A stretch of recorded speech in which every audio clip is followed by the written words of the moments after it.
कुंती बोल रही है मुझे देना ही चाह रहे हैं तो मुझे दुख दो, मेरे ऊपर दुख आता रहे, क्योंकि जब दुख आता है तो तुम मुझे बहुत याद आते हैं। हमारे ऊपर ये दुख आया तभी तो तुम हमारे साथ खड़े थे। अगर हम भी खुशी में रहते, सुखी रहते, तो शायद तुम भी द्वारिका में रहते और यहां नहीं आते। हमारे ऊपर बहुत बड़ा दुख आया, मेरे पुत्रों के ऊपर बहुत बड़ा दुख आया, तो तभी तो आप हमारे साथ थे। कि विविधो नेव विविधम संपदो नेव संपदम विपदम विस्मरणम विष्णु संपन्नारायण स्मृति। बोलते हैं ऐसे सुख का क्या करना, जिस सुख में मनुष्य अपार संपत्ति को पाने के बाद में अपने भगवान को भूल जाता है, और ऐसा भूल जाता है कि एक दिन इस संसार से मुझे जाना भी है। और ऐसे सुख का क्या करना, इससे बढ़िया तो वही विपत्ति ठीक है। और बोलते हैं ऐसे सुख के माथे तो कि सुख के माथे शिल पड़े जो नाम हृदय से जाए, बलिहारी वह दुख की जो पल पल नाम जपाए। बोलते हैं ऐसे सुख के माथे तो सिल पड़े, मैंने पत्थर पड़े, जिस सुख को मिल जाने के बाद हम अपने भगवान को भूल जाते हैं। ऐसे सुख के माथे तो सिल पड़े, मैंने पत्थर पड़े। बलिहारी वह दुख की जो पल पल नाम जपाए। उससे बढ़िया तो वह दुख है जो बार बार भगवान के नामों को जपाता है। भगवान श्री कृष्ण बोले, हे बुआ, तुम्हारा दुख भोग भोग करके पेट नहीं भर रहा है। हर पल कौरव तुम्हारे पुत्रों को मारना चाह रहे थे। अरे बाल्यकाल में तुम्हारा जन्म हुआ सूरसेन जी के यहां, तुम वसुदेव जी की बहन हो। बाल्यकाल में तुम्हारा नाम था प्रथा, और एक दिन कुंती भोज जी आए और तुमको गोद ले गए, और उस दिन से तुम्हारा नाम हो गया कुंती। कुंवारी अवस्था में तुम्हारा पुत्र हो गया। हे बुआ, कर्ण एक कुंवारी कन्या का पुत्र हो जाए वो किसी दुख से कम नहीं है। और तुम्हारा विवाह भी हुआ तो एक पीलिया के मरीज के साथ हुआ, पांडु के साथ, जो भरी जवानी में तुम्हारा साथ छोड़ करके चले गया। तो क्या यह दुख बुआ, हे कुंती, क्या यह दुख कम था? बोलते अभी अभी आपके पांचों पुत्र तुम्हारे नातियों को अश्वत्थामा ने सोए हुए बच्चों को मार दिया। क्या ये कम दुख था? कुंती बोलती है, केशव, मुझे तो ऐसी भक्ति चाहिए, ऐसा दुख चाहिए जो तुमको बार बार याद कर सकूं, और ऐसी संपत्ति सुख मुझे मत देना जिसमें मैं आपको भूल जाऊं। ऐसा सुख मुझे नहीं चाहिए केशव। भगवान श्री कृष्ण जी प्रसन्न हो गए और अपनी बुआ को, कुंती मां को अचल भक्ति का वरदान दे दिया। हे कुंती, हे बुआ, तुम्हारी भक्ति कभी अचल, हमेशा अचल रहेगी और चलाचल नहीं रहेगी। और अचल भक्ति का वरदान दे दिया। बोलो श्री कृष्ण कन्हैया लाल भगवान की जय। और भगवान श्री कृष्ण जी जैसे ही जाने के लिए बोलते, मैं द्वारिका चलता हूं, और पांडव भगवान श्री कृष्ण के चरणों को पकड़ लेते हैं। बोलते हैं, कृष्ण तुम जाने का नाम लेते हैं, ऐसा लगता है जैसे हमारे प्राण निकल रहे हों। कुछ दिन और ठहर जाओ ना केशव। युधिष्ठिर बोलते हैं, कुछ दिन और ठहर जाओ। अर्जुन बोलते हैं, हमारा तुमको छोड़ने का मन नहीं कर रहा है। और पांडवों के आग्रह को देख करके भगवान कुछ दिन के लिए हस्तिनापुर में रुक गए। रात्रि के समय में भगवान श्री कृष्ण ने देखा ये युधिष्ठिर के महल में रात्रि के समय में इनके कक्ष में प्रकाश और इनके दरवाजे सब खुले हुए हैं और कृष्ण भगवान युधिष्ठिर के पास में पहुंच गए और देखा युधिष्ठिर तो रो रहे हैं। भगवान श्री कृष्ण बोलते हैं, युधिष्ठिर आप रो क्यों रहे हो? अब तो तुम राजा बन गए हो। युधिष्ठिर फूट फूट करके रोते हुए बोलते हैं केशव, मैं इन कुरुकुल की नारियों को देखता हूं, इन कुरुवंश की नारियों को सफेद वस्त्र में देखता हूं। हे केशव, मेरा हृदय विदीर्ण होता है। जिनकी अंगुलियों को पकड़ करके हमने चलना सीखा, महाभारत की धरती में हमने उन्हीं को मार दिया।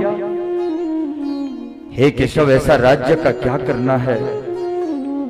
भगवान श्री कृष्ण बोलते हैं, महाभारत की धरती में तो अर्जुन को ये वैराग्य आया और आज युधिष्ठिर को भी ये वैराग्य आ रहा है। भगवान श्री कृष्ण बोलते हैं कि हे युधिष्ठिर, ये तो विधि का विधान है, उनकी मृत्यु ऐसे ही लिखी हुई थी, लेकिन युधिष्ठिर नहीं समझ रहे हैं। भगवान श्री कृष्ण ने कहा, क्योंकि युधिष्ठिर भगवान श्री कृष्ण को अपने अर्जुन, अपने भाई की तरह मानते हैं, उनसे वात्सल्य का भाव रखते हैं।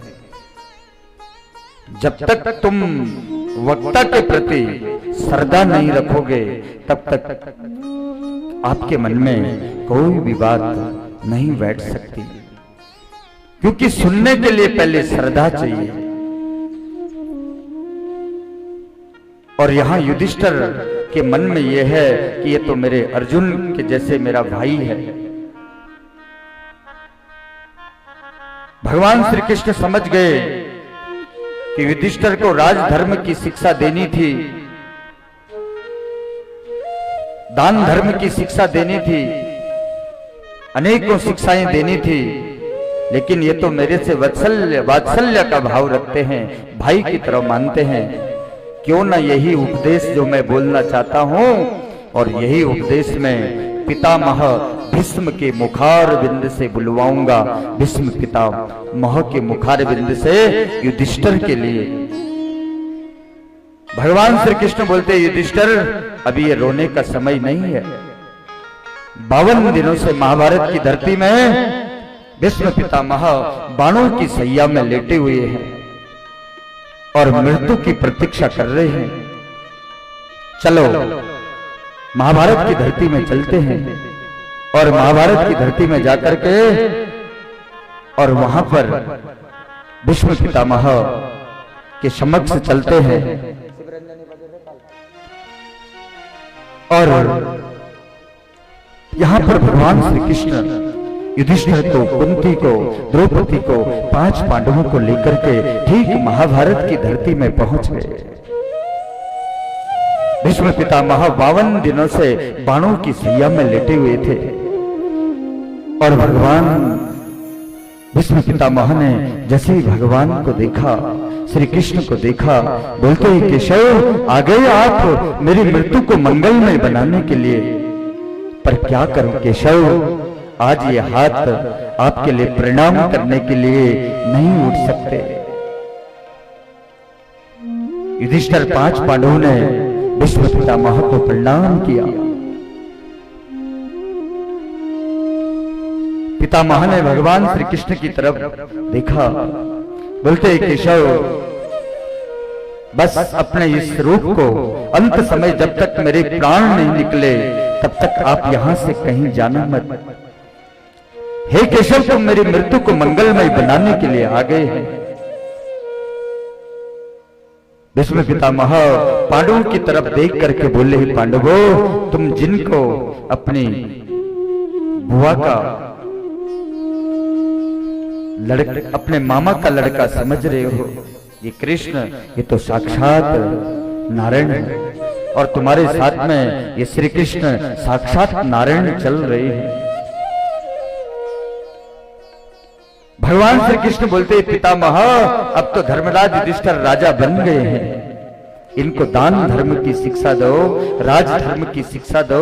आपने तो अपने जीवन में राज धर्म के कई गुर सीखे हुए हैं और आज इस भीष्म पितामह आप इस युधिष्ठिर को राज धर्म की शिक्षा दो। भीष्म पितामह बोलते हैं, हे युधिष्ठिर, राजा को कैसा होना चाहिए? राजा को सदैव धार्मिक होना चाहिए और परिवार के मुखिया को भी हमेशा धार्मिक होना चाहिए। जिस घर में परिवार का मुखिया धार्मिक होगा तो उनके घर में उनकी पत्नी, उनके संतान भी धार्मिक होंगे। जिस देश का राजा दुराचारी होगा, जिस घर का व्यक्ति दुराचारी होगा, उस घर की संतान भी और उस देश की प्रजा भी कभी सात्विक और धर्मात्मा नहीं हो सकती। राजधर्म की शिक्षा देते हुए बोल रहे हैं कि राजा को सदैव अपनी प्रजा का पालन करना चाहिए और घर के मुखिया को भी सदैव अपने संतान परिवार का हम अपने आप बाद में भोजन करें, लेकिन अपने बच्चे परिवार का सर्वप्रथम ध्यान रखना चाहिए। दान धर्म की शिक्षा देते हुए बोल रहे हैं युधिष्ठिर कि दान भी हमेशा पात्र को देना चाहिए, सुपात्र को देना चाहिए और मनुष्य मात्र को दान करना ही चाहिए। जो दान नहीं करता, जो कभी धर्म नहीं करता, खाली धन का संचय करता है, कभी धर्म के कार्य नहीं करता, धन से धर्म नहीं करता, उसका धन रोग में, कष्ट में, यादि व्याधि में, राजकारण में, कोर्ट कचहरियों में, ये वही तो धन जाता है जो धन से धर्म नहीं करता।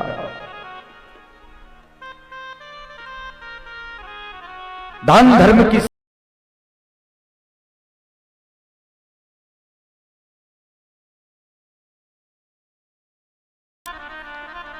कि दानेन प्राप्त्यो स्वर्ग दानेन सुखमस्तमृते यामुत्र दानेनं पूज्यो भवति मानवः।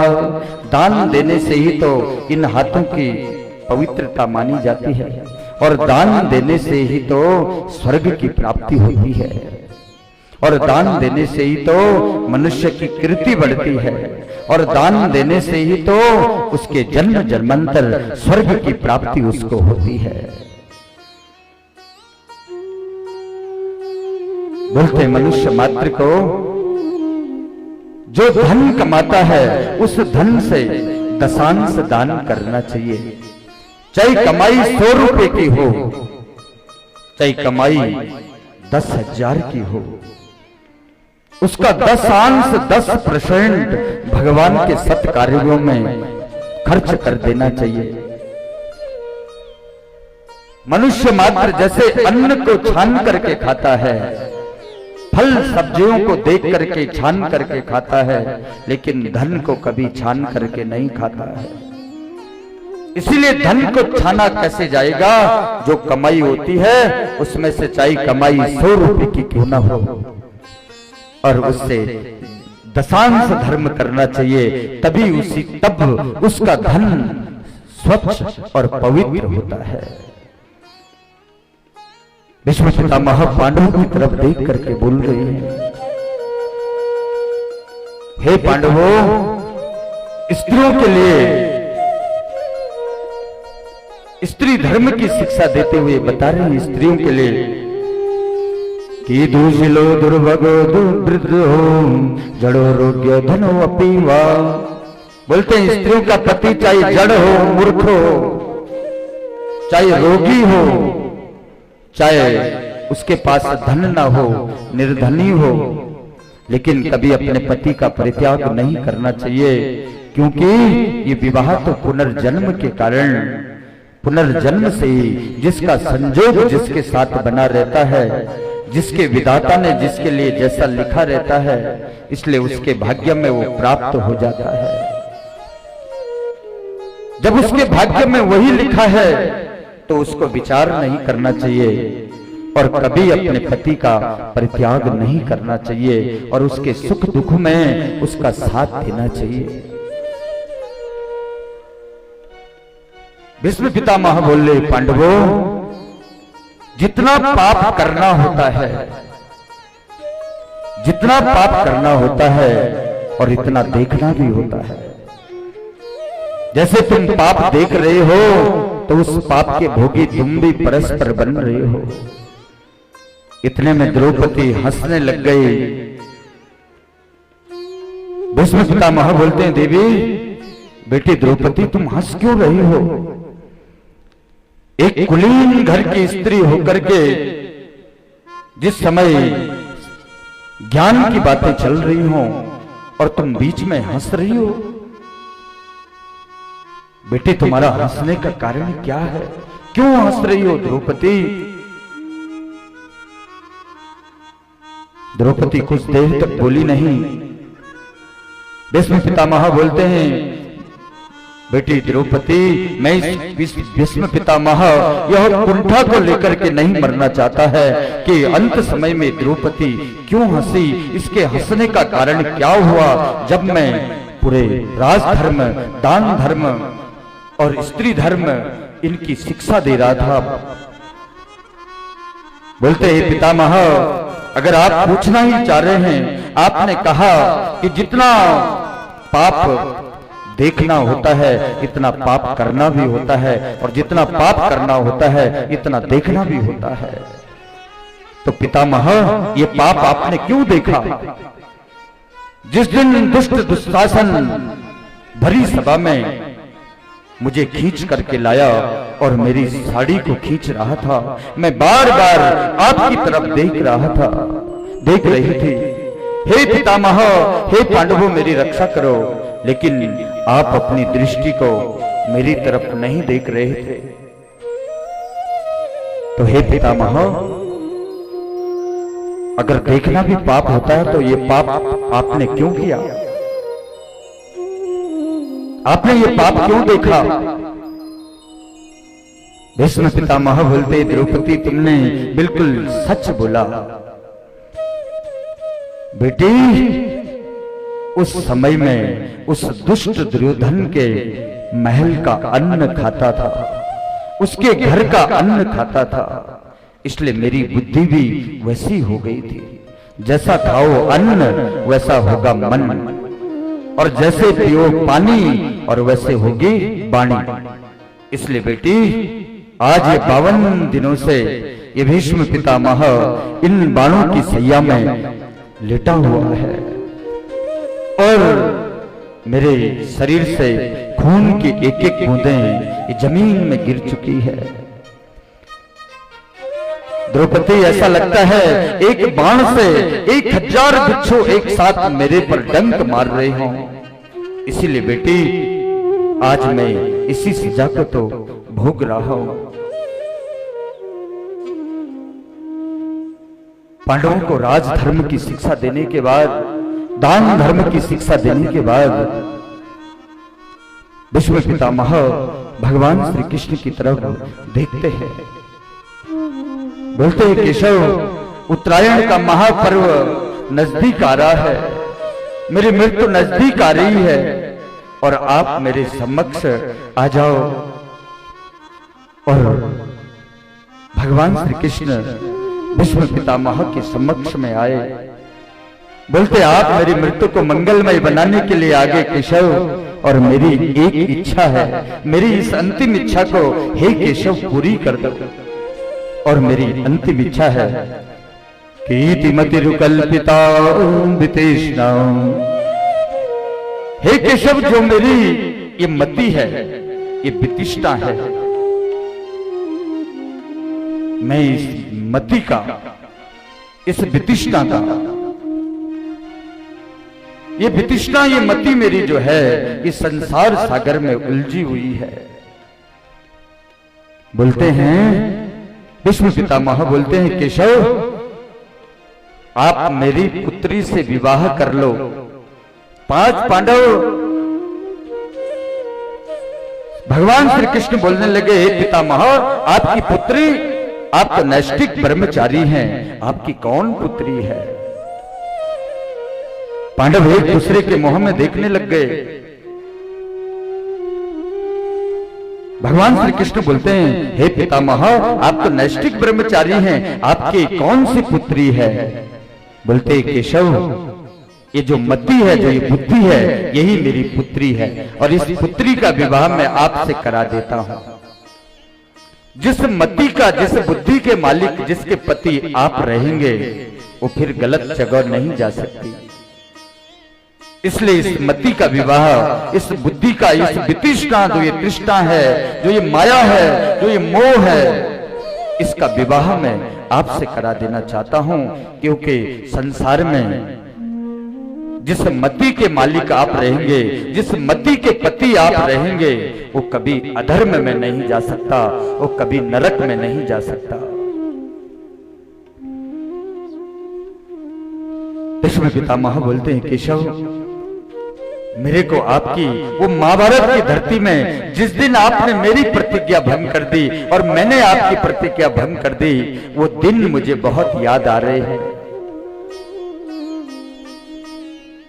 बोलते हैं, केशव, वो दिन मुझे बहुत याद आ रहे हैं, और जिस दिन आपने मेरी प्रतिज्ञा को भंग कर दिया था, महाभारत के युद्ध के समय, जब 3-4 दिन तक महाभारत के युद्ध में कोई परिणाम नहीं आया, दुर्योधन पितामह भीष्म के समक्ष में आते हैं, बोलते हैं, पितामह, तुम भोजन तो कौरवों का कर रहे हो, लेकिन पक्ष पांडवों का ले रहे हो। आप तो परशुराम के शिष्य हैं पितामह, अगर आप चाहते तो क्षण मात्र में 5 पांडवों के कंठ को काट करके और इस महाभारत की धरती को लाल कर देते, लेकिन पितामह, इस दुर्योधन को आप पर शंका हो रही है। भीष्म पितामह ने कहा, हे दुर्योधन, अगर तुझे मेरे पर शंका है तो मैं कल के युद्ध में पांडवों का वध कर दूंगा, और तुझे अगर अपनी भी डर है तो प्रातः काल मेरे शिविर में अपनी पत्नी भानुमति को भेज देना, और मैं उसे अखंड सौभाग्यवती का वरदान दे दूंगा, तो फिर तू मरेगा ही नहीं। और उसी समय कृष्ण भगवान वहां से चल रहे थे, और भगवान श्री कृष्ण ने सुन लिया कि पितामह भीष्म ने प्रतिज्ञा कर ली है कि कल के युद्ध में मैं पांडवों के सर को काट दूंगा, पांडवों का वध कर दूंगा। और भगवान श्री कृष्ण युधिष्ठिर के पास में पहुंच गए। दुर्योधन भीष्म पितामह की तरफ हंसते हुए, देखते हुए और मुस्कुराते हुए वहां से निकल गए। बोलते, पितामह, मेरा संपूर्ण विश्वास है आपके ऊपर। और इधर भगवान श्री कृष्ण युधिष्ठिर के पास में पहुंचे। बोलते, युधिष्ठिर, तुमने पितामह की प्रतिज्ञा सुन ली। कल के युद्ध में पितामह ने बोला है वो 5 पांडवों को मार डालेंगे।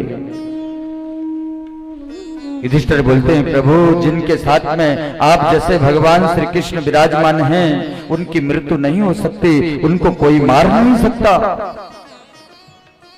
भीम के पास में आए, बोलते हैं, केशव, आप हैं तो हमको कोई चिंता नहीं है।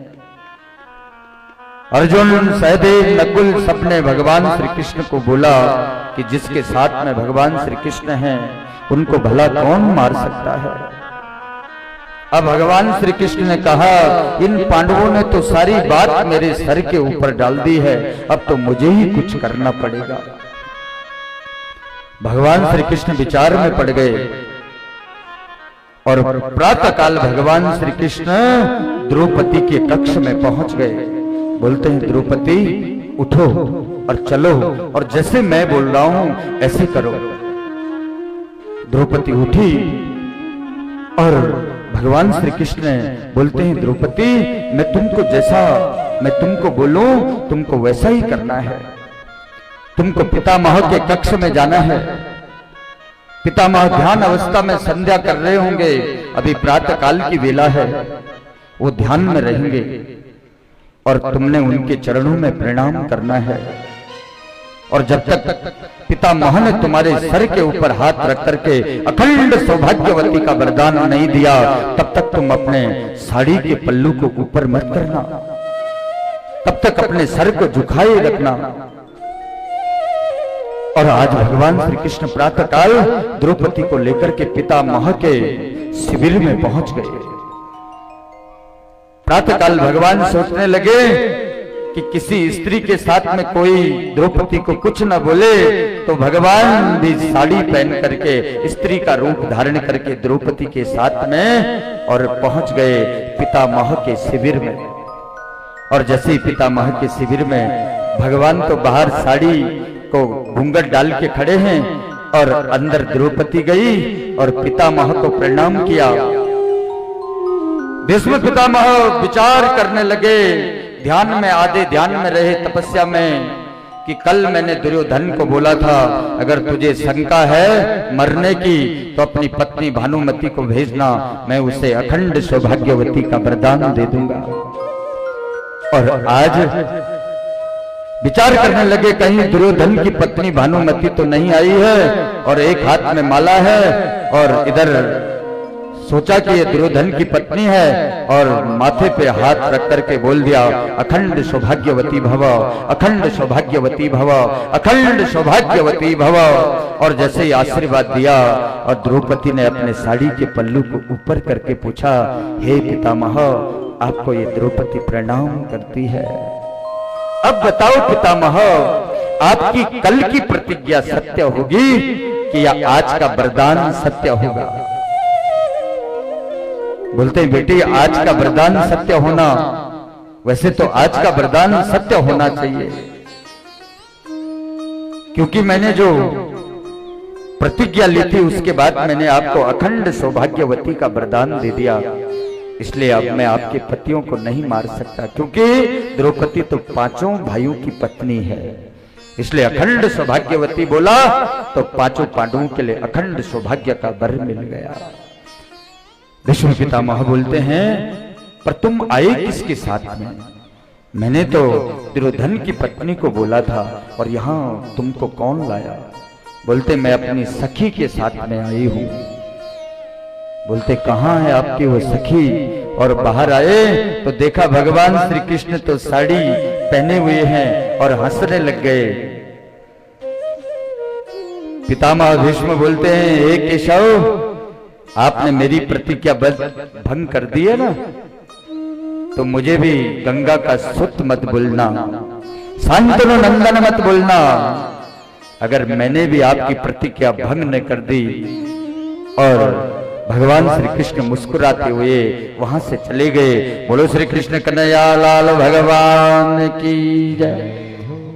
और आज जब महाभारत का युद्ध फिर प्रारंभ हो गया, भीष्म पितामह ने बाणों की वर्षात कर दी और अर्जुन भगवान श्री कृष्ण के रथ के पास में, कई बाण तो भगवान श्री कृष्ण की तरफ भी भीष्म पितामह ने छोड़ दिया। महाभारत की धरती में भीष्म पितामह ने अंधाधुंध बाणों की बरसात कर दी और अर्जुन का धनुष गिर गया और बाण गिर गए। और अर्जुन बोलते हैं केशव मेरी रक्षा करो, मेरी रक्षा करो, हे केशव ये पितामह मुझे मार डालेंगे। और भगवान श्री कृष्ण को अर्जुन बहुत बड़े प्रेमी थे। भगवान श्री कृष्ण अर्जुन के प्रेम में आकर के और अर्जुन की रक्षा करने के लिए पितामह तो पितामह के पास में भगवान श्री कृष्ण रथ से कूदे और एक रथ का टूटा हुआ पहिया देखा और उस रथ के पहिए को लेकर के ही पितामह को मारने के लिए चले गए भगवान श्री कृष्ण जी। पितामह बोलते केशव अब मार डालो, अब मुझे कोई चिंता नहीं है, आपने मेरी प्रतिज्ञा भंग करी थी और मैंने भी आज आपकी प्रतिज्ञा भंग कर दी। आपने तो बोला था कि महाभारत के युद्ध में मैं किसी अस्त्र शस्त्र को नहीं उठाऊंगा, तो आज फिर मुझे मारने के लिए आपने ये शस्त्र क्यों उठाया? भगवान श्री कृष्ण बोलते हैं, भगवान श्री कृष्ण बोलते हैं, हे पितामह, वैसे तो ये अस्त्र नहीं है, पर अस्त्र के जैसे मैंने प्रयोग किया है तो आपने मेरी प्रतिज्ञा वाकई आज तोड़ दी है। विष्णु पितामह बोलते, आप मार डालो ना, मार क्यों नहीं रही हो मुझे? और आज विष्णु पितामह भगवान श्री कृष्ण को बोल रहे हैं कि केशव, आपकी वो छवि मुझे इस अंत समय में बहुत याद आ रही है। हे केशव, अब तुम मेरे सामने आ जाओ, मैं विषय विकार से निवृत्त हो गया हूं और मेरी दृष्टि अब आपकी तरफ पड़ी हुई है और मैं आपके चरणों में प्रणाम करते हुए, और आप मेरे सामने ये बांसुरी बजाते रहो और मैं आपका नाम लेते लेते अपने मेरे प्राण निकले। और भीष्म पितामह भगवान श्री कृष्ण को देख रहे हैं और प्राण निकल रहे हैं उनके, भगवान को देखते देखते। इतना तो करना स्वामी, जब प्राण तन से निकले, इतना तो करना स्वामी, जब प्राण तन से निकले, इतना तो करना स्वामी, जब प्राण तन से निकले, गोविंद नाम लेकर, जब प्राण तन से निकले, इतना तो करना स्वामी।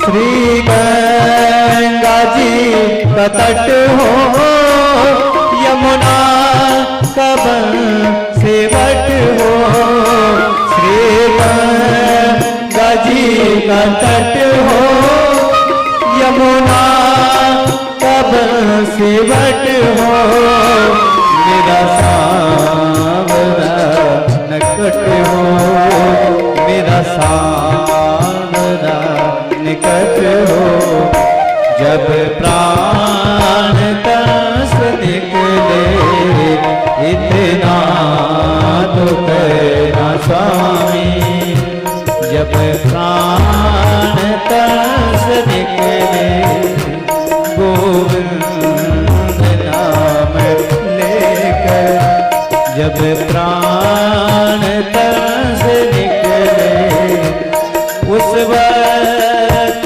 जल्दी आना, नहीं श्याम में भूल जाना, उस वक्त जल्दी आना, नहीं श्याम में भूल जाना, राधे को साथ लाना, राधे को साथ लाना, जब प्राण तन से निकले, इतना तो करना स्वामी, जब प्राण तन से निकले, गोविंद मेरो है, गोपाल मेरो है, गोविंद मेरो है, गोपाल मेरो है, गोविंद मेरो है, गोपाल मेरो है,